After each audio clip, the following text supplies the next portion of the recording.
1. Do not feel guilty. You've already wept for a week, dizzy in sorrow, dying of grief. You're so tired of carving tears into your cheeks, scrubbing your body red, trying to get rid of her reek. So tired of the smell of her sun-kissed smiles and pink Columbia jacket. So tired of the smell of her home-baked brownies and lavender hand lotions. So today, you've sprayed on some Tease Rebel perfume. So today, you're wearing a gold necklace on top of a black suit. Go grab a goblet of red wine and down it in one gulp. Go pile your plate with chocolate chip cookies and offer one to that cutie on the right. So what if it's your best friend's funeral? You've already buried her in your chest, and right now you want to unravel your sadness. You want to feel a new type of tipsy.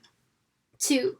Tap on someone's shoulder. Don't care if they're a classmate or a stranger, if they're a friend or a neighbor, what their gender is, what they look like, as long as if they're breathing, if their flesh is warm, if there's a pulse on their neck, then they're alive and nothing else matters.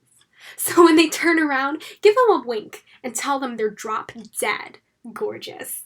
3. Do not let them leave.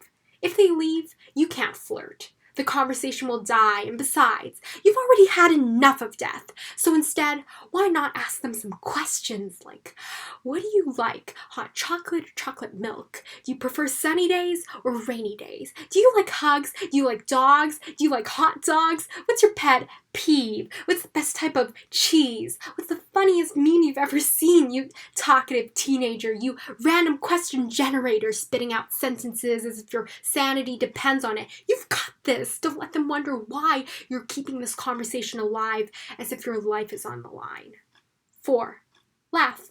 Giggle and laugh like they're the most interesting person on earth, like they've just told the funniest joke you've ever heard. Lean closer, twirl a strand of hair on your finger, then laugh. Stumble forward, brush your hands on their shoulder, then laugh. Bat your eyelashes, blame it on the wine, then laugh like it's the first day of 5th grade and you're stumbling across the field playing tag with her. Laugh like you're at a sleepover and she's braiding your hair with this strand of blue ribbon.